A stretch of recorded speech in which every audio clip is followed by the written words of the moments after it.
Muli, magandang gabi po sa inyong lahat. Talagang mukhang lusaw na kayo sa init, ha? Magandang gabi po sa inyong lahat.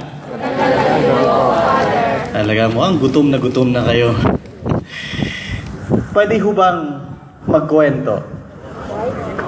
So hindi na. Pwede ho bang magkwento? Sandali lang po ito. Ngayon, 30 minutes na lang. Okay. Maaaring narinig nyo na po yung kwento na to. Pero ikwento ko uli for the sake of its purpose. Meron tatlong magkaibigan. May iba't iba silang relihiyon. Yung isa, Jewish. Yung isa, Buddhist. Yung isa, Katoliko. Itong magkaibigan na ito, as in best friends sila, hindi nila pinag-uusapan at pinagtatalunan ang relihiyon hanggang sa dumating ang isang araw na hindi nila naiwasan kung sino ho ba talaga ang makapangyarihang Diyos na mayroon sila. So para maayos ang pagtatalo at maiwasan ang samaan ng loob, sabi nung Buddhist, mas maganda, patunayan na lang natin kung sinong Diyos ang makapangyarihan sa atin. Anong suggestion mo? Sabi nung Katoliko. Meron diyang mataas na building, 50 floors. Pupunta tayo sa taas. Pagdating sa taas, tatalon tayo. Ang sino mang mabuhay sa atin na nagdarasal sa Diyos niya, kanyang Diyos ang makapangyarihan. Sabi ako, sige, umakyat na ngayon ang tatlong magkaibigan sa tuktok ng building, 50 floors. Ito na. Sabi ng Jewish, sinong mauna sa atin? Sabi ng dalawa, ikaw na. Ito na. Nauna na ngayon yung Jewish. Pumunta sa dulo ng building at nagdasal. Mataimtim. Pumikit. Maya-maya, itinaas ang kamay. At sa pagtaas ng kamay, tumalon, sabay sigaw, Yahweh! Boom! Patay yung Jewish. Nakita nung Katoliko, wasak ang katawan. Medyo nanginig na siya. Sabi nung Buddhist, sinong sunod? Sabi nung Katoliko, ay ikaw na. Ikaw may pasibuno nito eh. Yeah. So ngayon, yung Buddhist, tumuloy. Pumunta sa dulo ng building, nagdasal. Buddha. Pagdating sa dulo, itinaas ang kamay. Sabay talon at sigaw, Buddha! Nung kalagitnaan na ng building, sumigaw uli ng mas malakas, Buddha! Buddha, Buddha, Buddha. Buhay na buhay yung Buddhist. Ngayon, tumingala siya, sabi niya, psst, ikaw na. Sabi niya sa Katoliko. Yung Katoliko, ngatal yung pustiso. Magano na. Tumuloy, nanginginig ang mga paa. Pagdating sa dulo, nagdasal. Mataimtim din ang dasal. Itinaas ang kamay, sabay talon at sigaw, El Shaddai! Nung nasa kalagitnaan ng building, sumigaw ulit siya ng malakas, El Shaddai! Nung malapit na bumubulusok na siya, bigla siyang sumigaw na mas malakas, Buddha! Buddha, Buddha, Buddha. buhay yung Katoliko. Yan lang, tapos na. Hirap magkwento. Mga kapatid, hindi ho madaling manindigan sa pananampalatayang mayroon ho tayo. Walang pananampalataya na hindi sinusubok. Kahit ang pananampalataya ni Jesus sa kanyang Ama, sinubok. Sa araw po na ito, sa gabing ito, sa pagdiriwang ho natin ng banal na misa, dalawang tao, dalawang alagad, dalawang apostoles, ang ibinibigay sa atin ng simbahan na simbolo ng matinding pananampalataya. Si San Pedro at saka si Pablo. Mukhang tatlo lang ang nakakaalam. San Pedro at saka San Pablo. Ngayon, itong dalawang ito, ang dalawang nag-alay ng buhay nila sa sobrang paniniwala nila kay Jesus. Si Pedro, ipinako siya sa krus ng patiwari. Si Pablo, ipinatay sa labas ng pader ng Roma. At itong dalawang ito ay namatay, inialay ang buhay sa ngalan ni Jesus. Kapalit ang buhay ng kanilang paniniwala at ng kanilang pananampalataya. Ang tanong, ano ba ang mayroon sa dalawa na ito? Kung titingnan ho natin, mayroon hong kakaibang buhay si Pedro at saka si Pablo na maaring mayroon din ho tayo. Sa Ebanghelyong ipinahayag, tinanong ni Jesus ang kanyang mga alagad, "Sino ba ako?" Sabi ng mga tao. Ang sagot, "Ikaw daw po si Juan Bautista.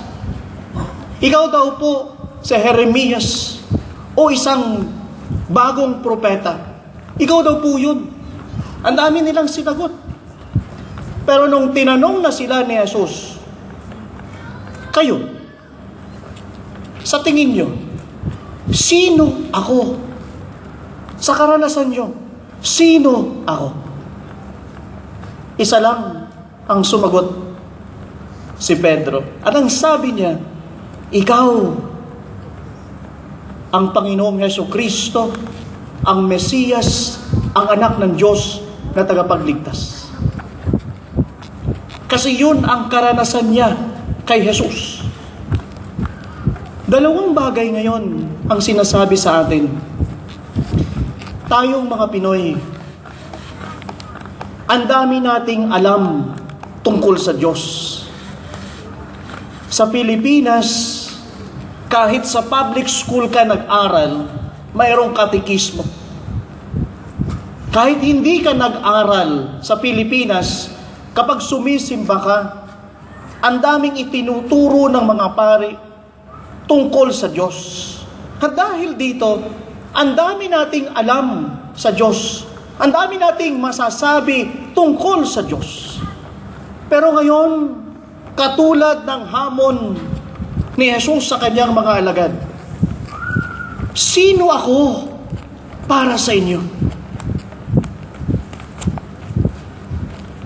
Parang sinasabi niya, karanasan mo sa buhay, sino ako? Ako ba talaga ang Diyos mo? O mayroon ka pang ibang Diyos? Kasi si Pedro at saka si Pablo, isa lang ang Diyos nila, si Jesus. At hindi nila ipinagpalit si Jesus. Si Pedro, itinatwa niya ng 3 beses si Jesus. Pero bumalik siya at nanindigan kay Jesus. Si Pablo, dati siyang tumutuligsa sa mga alagad ni Jesus. Pero nung makilala niya si Jesus at maranasan niya mismo si Jesus, nanindigan siya para kay Jesus. Isang tanong para sa ating lahat. Mayroon ka na bang karanasan sa Diyos na nasabi mo minsan sa buhay mo, Panginoon, Ikaw ang Diyos ko. Panginoon, sa iyo lang ako umaasa. Nasabi ba natin minsan, thank you Lord, sa lahat ng ginawa mo sa akin? Mayroon ho ba tayong maalaala ng ating karanasan sa Diyos na nasabi natin minsan sa buhay natin, may Diyos sa buhay ko? When was that last time that you truly claim that there is God in my life? Alam niyo po kung bakit? Kasi kung mayroon yan, hindi mo iiwanan ng Diyos. Kasi kung mayroon yan, hindi natin ipagpapalit ang Diyos. Kasi kung mayroon yan, hindi natin tatalikuran ang Diyos. Ilan ho kaya rin sa atin ang minsan sa sobrang sama ng loob umalis sa Diyos? Ilan ho kaya sa atin ang minsan dala ng matinding pagsubok ipinagpalit ang Diyos? Kaya nga sa Pilipinas, di po ba meron tayong kasabihan? Kapit sa patalim. Wala na ho akong magagawa eh. Ang tanong ko ngayon sa atin, kanino ka kumakapit? Kumakapit ka ba sa Diyos o kumakapit ka sa patalim? Katulad ka ba nung kwento ng Katoliko? Na nung humaharap na siya sa matinding hamon ng buhay sa kamatayan, ipinagpalit niya ang Diyos niya. Mga kapatid, paalaala ho sa ating lahat ito. Pwede ho bang assignment niyo po sa akin to? Kasi marahil, malaki na rin ang memory gap niyo katulad ko. Diba? Laki na yun. Baka nakakalimot ho tayo ng ating karanasan sa Diyos na minsan sinabi talaga natin konkreto, Ikaw ang Diyos ko. Kasi walang pananampalatayang hindi sinusubok. At lahat ho tayo dumadaan dyan. At yung pagsubok na yan, lahat madilim. Isa lang ang maalaala mo kapag madilim. Ang panghahawakan mo, yung karanasan mo sa liwanag doon na may Diyos sa buhay mo. Sino ho ba rito yung minsan nagmahal na? Pakitaas ng kamay. Okay, thank you. Yung iba, nagsisinungaling pa. Okay. Hindi ho ba? Naalaala niyo po ba? Babae, dalaga, nung unang halik ng boyfriend mo sa'yo, na asawa mo na ngayon, di ba? Hinalikan ka niya sa pisngi. Di ba? Yung halik na yon ay talagang hindi mo makakalimutan dahil first kiss mo. Dahil hindi mo makalimutan dahil kinabukasan nagkatagyawat ka doon sa pinagkahalikan sa'yo. After 2 days, yung tagyawat naging pigsa sa tindi ng laway niya. Diba? Naalala mo, ang first kiss mo, talagang ramdam na ramdam mo yung paghahalikan niyo. Di po ba? Kasi nagpalitan kayo ng postiso sa tindi ng paghahalikan niyo. Nawala na yun. Ngayon, anong naalala mo? that memories of love na mayroon siya sa'yo. Na ngayon sasabihin mo, hindi niya ako ipagpapalit kasi mahal niya ako. Hindi niya ako iiwanan kasi alam ko, mahal niya ako. At yung tiwala na yon ang nagpapalakas ng samahan nyo. Yung tiwala na yon, yung karanasan na yon, ang pinanghahawakan mo, na kahit anong chismis ang narinig mo, hindi mo ipagpapalit yung karanasan mo sa mahal mo na alam mo tapat siya sa'yo. Hindi ba? Kasi kung hindi, makikinig ka sa mga kwento-kwento ng iba. Kanino ka ba may tiwala? Sa mahal mo o doon sa mga ibang hindi nagmamahal sa'yo?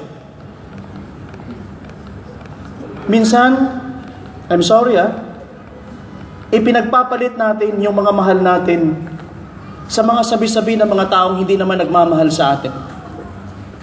Nakakasakit ng loob yun Mas may tiwala ka sa mga taong hindi mo mahal kaysa taong minahal mo. Kaya nasasaktan din yung mahal mo kasi parang wala kang tiwala sa kanya. What binds you together is that love and trust that you have. Kasi naranasan ko, hindi pa ako niloko ng taon to. Ngayon pa ba ako bibitaw? Same with your God. Same with your God. Kaya ang tanong ko ngayon, kailan ho ba natin naranasan na may Diyos talaga sa buhay natin?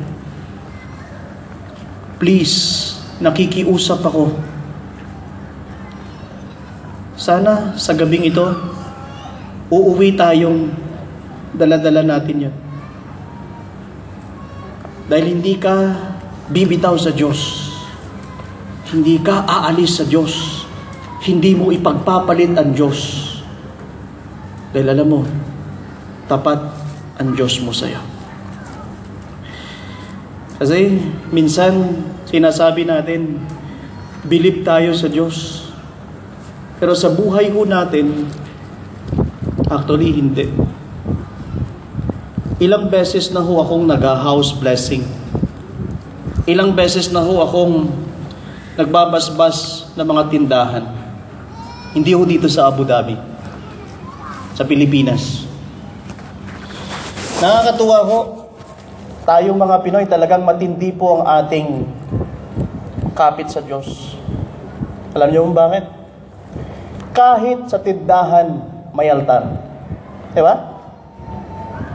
At ang malimit na nasa altar, lalo na sa mga negosyo, sa mga tindahan, ay nandoon ang Santo Niño. Diba? May Santo Niño, kulay green. Kasi, Farah. Diba? Ang problema, may katabi si Santo Niño. Malimit to Santo Niño sa gitna. Sa kabila niya, sa tabi niya, si Palakang green na kumakain ng barya. Di ba? Tapos sa kabila, I'm sorry yung pusang bading. Bakit? Ganun ang ganun Tapos, 6 ang bigote niya. 3 sa kanan, 3 sa kaliwa. Tinanong ko minsan, sabi ko, anong mayroon? Bakit 3 sila? Actually, Father, 4 yan Si Buddha pa. Sobrang bigat lang, kaya hindi kaya nung sa istante. Sabi niya, kasi Father, ganito yan. Si Santo Niño ho talaga. Si Santo Niño ho talaga ang pinaniniwalaan ko. Buenas ho kasi yan, Father O bakit may palaka? Kasi pagdating ng umaga, Father, magbubukas ako ng 8 o'clock. Pag hindi pa nagbigay ng customer si Santo Niño, pupunta na ako kay palaka. At kapag hindi pa nagbigay si palaka ng mga 9 o'clock na, pupunta na ako kay pusa. Nakakatuwa, di ba?